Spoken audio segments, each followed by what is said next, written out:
a todos, mi nombre es Juan Antonio Crespo. En esta ocasión os invito a reflexionar conmigo sobre el interés de ser conscientes del valor ético y moral del primer artículo de la Declaración Universal de los Derechos Humanos.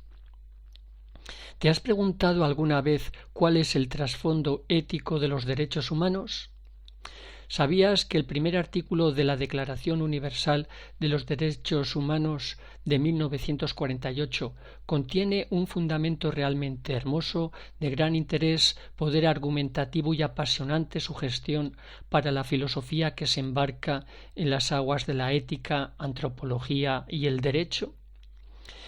El primer artículo de la Declaración Universal de los Derechos Humanos afirma que todos los seres humanos nacen libres e iguales en dignidad y derechos, y dotados como están de razón y conciencia, deben comportarse fraternalmente los unos con los otros. Estas afirmaciones contienen un trasfondo ético que muestra en qué consiste el bien de la humanidad y nos motiva a actuar moralmente, esto es, a comprometernos a actuar correctamente, imponiéndonos la responsabilidad de comportarse fraternalmente los unos con los otros. Por cierto, ¿sabías que fraternal significa entre hermanos y que en este contexto alude al valor de la universalidad que une a todas las personas a pesar de las distinciones y separaciones étnico-culturales, estatales, políticas, etc.? La ética tiene que ver con esa conexión que une la voluntad libre e individual de cada persona con el reconocimiento universal de todos los seres humanos o de la humanidad. Es fácil encontrar en el repertorio ético valores como la empatía, que nos invitan a ponernos en el lugar de los otros para entenderlos mejor, y la dignidad, que hace referencia al valor inherente de cada ser humano concreto por el simple hecho de serlo en cuanto ser dotado de libertad. Con otras palabras, la reflexión y comportamiento ético-moral nos impone la condición o requisito de reconocer la humanidad, la dignidad a todo ser humano. Esta conexión entre la percepción de lo universal en lo particular, esto es, que, de alguna forma, cada individuo porta la humanidad en sí mismo, es algo que ya se refleja en la literatura del siglo VI a.C., con el principio de Confucio que aconseja no hacer a los demás lo que no nos gusta que nos hagan a nosotros. También en el famoso proverbio latino de Pluvio Terencio Afro del siglo II a.C. que dice: «Soy un hombre, nada de lo humano me resulta ajeno». De la misma forma, en el principio cristiano que sugiere «ama al prójimo como a ti mismo». Y ya a finales del siglo XVIII, en la filosofía de Immanuel Kant, que nos proponía unir la voluntad personal de cada individuo con la razón universal de todos a través de su principio ético que señala: nunca utilizar a una persona como un simple medio o cosa, sino, más bien, considerar a todas las personas, sin excepción, como fin en sí mismos. Parece fácil comprender que cualquier hecho que suceda a un ser humano nos afecta a todos. De ahí que podamos deducir que, por ejemplo, al ser indiferentes ante el asesinato de periodistas que denuncian crímenes de inocentes, de alguna forma, colaboramos con esos crímenes, facilitamos que los asesinatos se repitan. Y de igual manera, lo contrario. Si actuamos en contra de una injusticia, contribuimos a que eso no vuelva a suceder. Ahora bien, a pesar de todo lo anterior, tenemos que fijarnos en un fenómeno obvio. A lo largo de la historia, en las diferentes culturas, el egoísmo ha mantenido un pulso contra la pretensión ética de afianzar el bien en la voluntad humana, y es fácil reconocer las innumerables injusticias, asesinatos de inocentes, guerras, colonialismos e imperialismos político-económicos basados en la deshumanización y crueldad, genocidios, esclavitud, tortura, manipulación, discriminación y exclusión. En otras palabras, sufrimiento provocado por el egoísmo de personas concretas y de sociedades que siguen entramados culturales sostenidos en la violencia, el odio y la sumisión de unas personas frente a otras. En parte, toda esta maldad se justifica negando la condición ética del reconocimiento de la universalidad de la dignidad humana, rechazando una actitud empática que defienda la igualdad de derechos a pesar de las diferencias particulares de cada individuo y pueblo.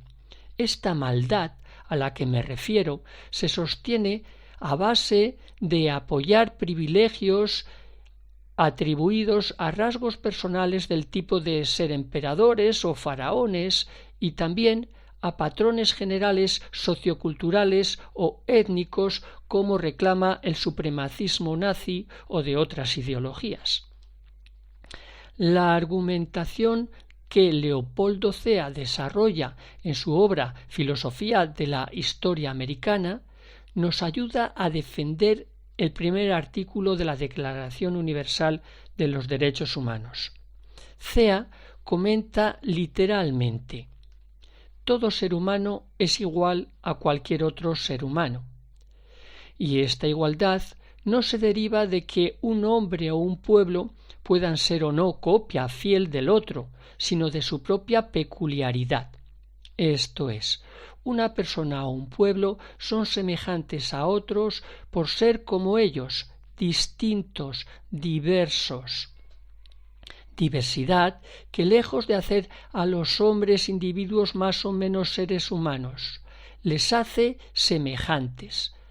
Todo ser humano o pueblo se asemeja a otro por poseer una identidad, individualidad y personalidad.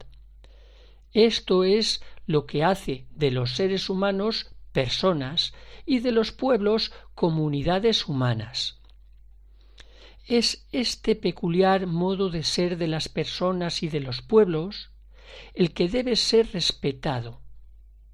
Negar o regatear tal respeto será caer en la auténtica barbarie, la del que pretende rebajar al ser humano considerándolo cosa, la del que pretende utilizar a otro ser humano o pueblo y la de quien acepta ser utilizado.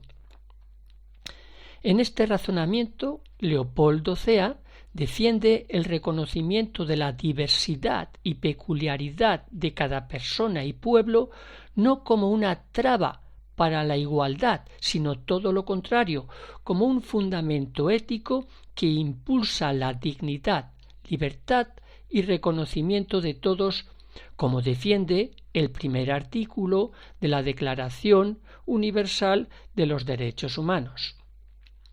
En el siglo XXI, en un mundo global que reaviva la crueldad del egoísmo salvaje a través de guerras e ideologías presidencialistas, populistas y totalitarias que promueven mentalidades etnocéntricas y las luchas tribales que polarizan y enfrentan a las sociedades, identificando lo diferente, heterodoxo, alternativo o diverso como una amenaza a la seguridad general de la comunidad, y utilizan los medios de comunicación de masas para difundir actitudes antidemocráticas, un tipo de manipulación que erosiona la libertad individual, que favorecen la intolerancia ante la diversidad y la violencia y crueldad como formas de resolver los problemas.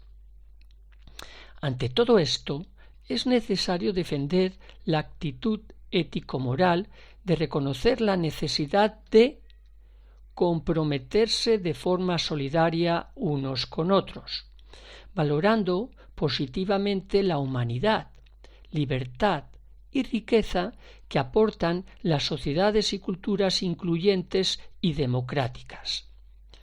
El objetivo de la ética es hacer que nos cuestionemos y resolvamos el problema moral de cómo lograr el bien de la humanidad. Y esa tarea, según ha dejado escrito Fernando Savater en su artículo Haciendo una ciudadanía cosmopolita, dentro de su obra recopilatoria Despierta y lee, comenta cómo en cualquier cultura, especialmente desde una mentalidad democrática, cada ciudadano es un huésped de todos los demás. Desarrollar lo mejor de nuestra sociedad y de nosotros mismos como ciudadanos nos exige acoger a las demás personas como si fueran otros yo, identificándolos con la gran patria de la humanidad. En la actuación moral que llevamos a cabo al relacionarnos con los demás, todas las situaciones resultan excepcionales y peculiares, porque, como se suele decir, cada persona es un mundo y cada circunstancia requiere una atención especial. De ahí que la libertad de actuar y las circunstancias nos convierten a todos y a nuestras acciones en irrepetibles y únicas. La humanidad y los individuos concretos que defiende la ética, superando las hostilidades y diferencias, ponen su libertad al servicio de la libertad de los otros, provocando lo que Fernando Savater llama camaradería vital que nos emparenta con nuestros semejantes, que se alegran y sufren en las mismas situaciones que nosotros. Para terminar, te presento una cita recogida del ya mencionado artículo de Fernando Savater. Se trata del epitafio escrito unos 100 años antes de Cristo que el poeta sirio Meleagro de Gándara compuso para sí mismo y dice así: «La única patria, extranjero, es el mundo en que vivimos. Un único caos produjo a todos los mortales». ¿Qué opinas de lo que comenta? ¿Estás de acuerdo? ¿Por qué? Te invito a que dejes un comentario mostrando tu opinión en torno a este epitafio, la cuestión de la dimensión ética del primer artículo de la Declaración Universal de los Derechos Humanos o sobre lo que más te interese de lo que hemos comentado en el vídeo. Gracias por escucharme. Espero que este vídeo te haya parecido interesante. En el próximo trataremos de un nuevo tema que conecte pensamiento y acción. Hasta entonces, disfruta de la filosofía.